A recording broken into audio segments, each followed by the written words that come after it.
Jérémy. Alors, moi, je connais pas cette machine-là. Qu'est-ce que c'est? Bah, c'est une machine de foire des années 40, apparemment. On mettait une pièce et forcément, on n'attrapait jamais rien. Alors, une petite démonstration ou pas? Est-ce qu'elle est en état de Elle fonctionnement? est en état de marche, oui. On peut voir Bien comment sûr. ça marche? Alors, on règle l'avant, l'arrière ou le milieu, en fonction de où on veut que le grappin tombe. On fait tourner le plateau pour ce qu'on veut attraper. Et Mais donc, ça marche à tous les coups, il n'y a aucun suspense. bah, alors, essayez. D'accord, bah, alors j'essaie. Avant, on règle. Voilà, alors attends, je vais essayer de trouver un truc. Pour que ce soit bien au-dessus. Et je mets l'argent. Et là, bonne chance. Oh, bah oui. Il descend pas assez bas.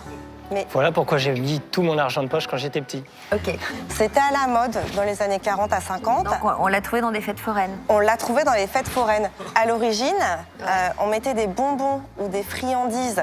Donc en fait, il y en avait dans tout le plateau. Et c'est vraiment l'ancêtre de la pince à peluche qui est aujourd'hui de nouveau à la mode, mais pas forcément chez nous. Ce sont vraiment les Asiatiques qui sont friands de pince à peluche. Et eux, ils mettent pas que des peluches dans leur pince à peluche. Les Japonais peuvent mettre des soutiens-gorge.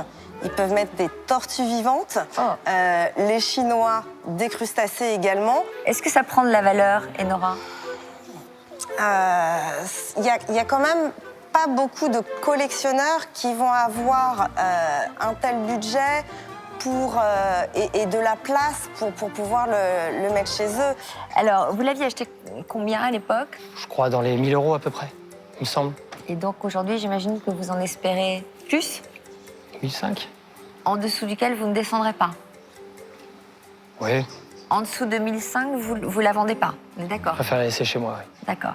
Enora, estimation? Moi, je l'estime plutôt dans les 400 €. Oula, grosse différence.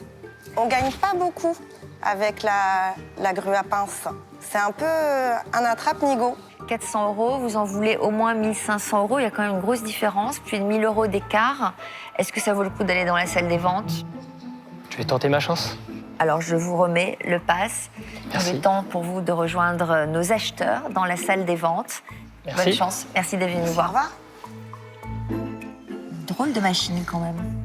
Je sais qu'il n'y en a pas sur le marché, donc c'est compliqué à trouver. Aujourd'hui, c'est très rare. Elle a plus de 60 ans. Donc même si je suis déçu par l'estimation, je prends le pari d'aller voir les acheteurs et je vais essayer de leur mettre le grappin dessus. Bonjour monsieur. Bonjour. Bonjour. Vous vous appelez comment? Jérémy. Jérémy. Donc je vois que vous nous avez amené une superbe machine Oui. qui vient de chez vous. Vous êtes collectionneur de ce genre de machine? Oui, j'en ai plusieurs. J'ai dans une salle dédiée qu'aux vieilles machines. D'accord, vous en avez combien à peu près? Une petite dizaine. Une petite dizaine.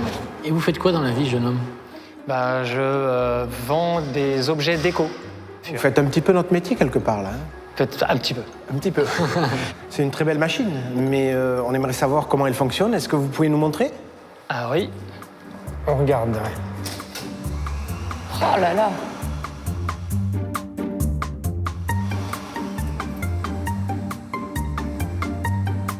Et voilà. Ah oui. Je comprends C'est déjà l'arnaque. fini, là? Ah, c'est fini, ça va vite, hein. Ah merde! Ça c'est une belle arnaque. Hein. C'est-à-dire, Tu joues qu'une fois, pas deux à celui-là. ouais. Non, sur l'échelle de l'arnaque, il y a Julien, là, et c'est- ensuite il y a la machine. ouais, quoi. là, c'est- Ou la machine et Julien, tu vois, je... Bon, ok, Mais pour parfait, l'époque, monsieur. c'est fabuleux. Et la caisse, l'expert, est en quel bois? En tout cas, c'est des années 40, C'est un bois 40, blond, 50, comme je ça. dirais. Car déco, ça. C'est peut-être anglais. Peut-être 30, ouais.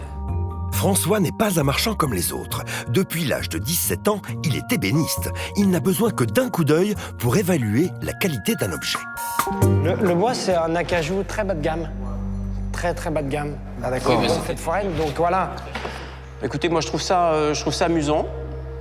Et je vais vous en proposer 150 €. Je vais dire 200 €. 230. 250. 270. 300 €. Je l'ai cherché un moment. J'en ai pas du tout trouvé en France. Elle serait fabriquée visiblement dans l'Illinois. Donc aux États-Unis, il y en a eu très très peu. Et aujourd'hui, des machines qui ont plus de 60 ans, c'est vraiment très compliqué à trouver. Je vais vous en proposer 330 €. On se rapproche un petit peu de votre prix de base ou non? Pas trop? Moi, j'ai proposé 350 €.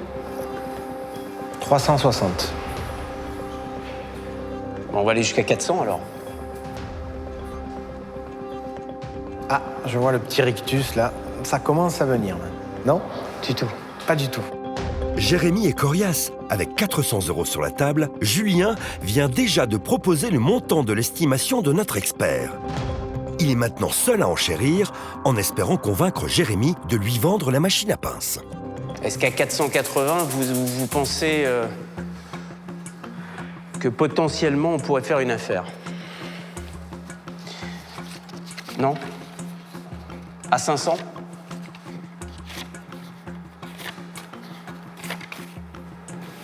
Moi, c'est fini pour moi. C'est pas un objet facile à vendre, hein. Je suis conscient. Mais c'est pas un objet facile à trouver non plus. Pour l'instant, celui qui en veut une, il est obligé d'aller en Belgique. Alors, pour ne rien vous cacher, celui qui en veut vraiment une, il vient chez moi, il en a 2 ou 3. Voilà. Et je les achète essentiellement comme pièces de déco pour vendre autre chose. Mais si la personne veut en acheter, on n'est pas très loin non plus de mon prix de vente, vous voyez. Je veux bien forcer le trait. On est à 600 €. C'est beaucoup d'argent pour cette pièce, hein. Est-ce qu'à 600 € on est OK? En Belgique, il est vendu 3000. Donnez-moi une indication sur ce que vous aimeriez pour cette pièce. Parce que si vous êtes là pour vendre. Oui, bien sûr. Je suis là pour acheter. À un moment, il va falloir qu'on essaye de faire un pas tous les deux l'un vers l'autre. Elle n'est pas en si mauvais état, elle marche. Je pense qu'en dessous de 1000, elle reste chez moi. Je vous en propose 950.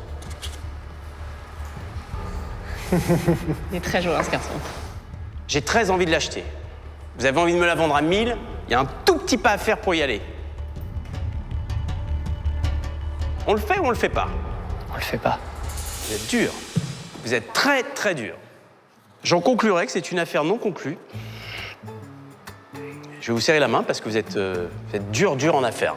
Très dur en affaires. Jérémy est Merci beaucoup. un homme d'affaires redoutable. Merci, Jérémy. Merci. J'en crevais d'envie, mais il y a une limite. En refusant l'offre de Julien, 2,5 fois supérieure à l'estimation de l'expert, Jérémy est resté inflexible, peut-être trop. Je ne l'ai pas vendu parce que je me suis fixé 1000 minimum. 950, on n'y est pas. Tant pis, elle repart. Je regrette rien. Je reviendrai avec un objet et je les aurai cette fois.